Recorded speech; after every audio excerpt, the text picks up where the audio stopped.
ఫిరంగిపురంలో అట్టహాసంగా రాష్ట్ర స్థాయి రగ్బీ పోటీలు. ఫిరంగిపురంలోని డాక్టర్ రంజన్ బాబు కమ్యూనిటీ జూనియర్ కాలేజీ గ్రౌండ్లో జరిగిన 10వ రాష్ట్ర స్థాయి సబ్ జూనియర్ రగ్బీ ఛాంపియన్షిప్ పోటీలు ఆదివారం అట్టహాసంగా జరిగాయి. రగ్బీ క్రీడ సై సినిమా చూసిన తర్వాత మన రాష్ట్రంలో ఆదరణ పొందిందని నరసరావుపేట ఎమ్మెల్యే డాక్టర్ చెదల్వాడ అరవింద్ బాబు వ్యాఖ్యానించారు. ఆయన క్రీడాకారులను ఉద్దేశించి మాట్లాడారు.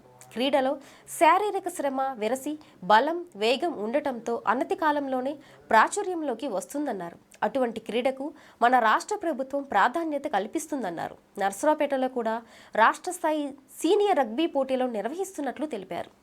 ఫిరంగిపురంలో ఇటువంటి పోటీలను ఏర్పాటు చేయడం పట్ల కళాశాల యాజమాన్యం, పల్నాడు రగ్బీ అసోసియేషన్ నిర్వాహకుల కృషిని ఆయన ప్రశంసించారు. ఈ సందర్భంగా ఏర్పాటు చేసిన కార్యక్రమంలో ఆంధ్రప్రదేశ్ రగ్బీ అసోసియేషన్ ప్రధాన కార్యదర్శి రామాంజనేయులు మాట్లాడుతూ 2016లో రియో ఒలింపిక్స్లో రగ్బీ క్రీడ చేరిపోయిందని, ఆనాటి నుంచి క్రమం తప్పకుండా రాష్ట్రంలో పోటీలు నిర్వహిస్తున్నట్లు తెలిపారు.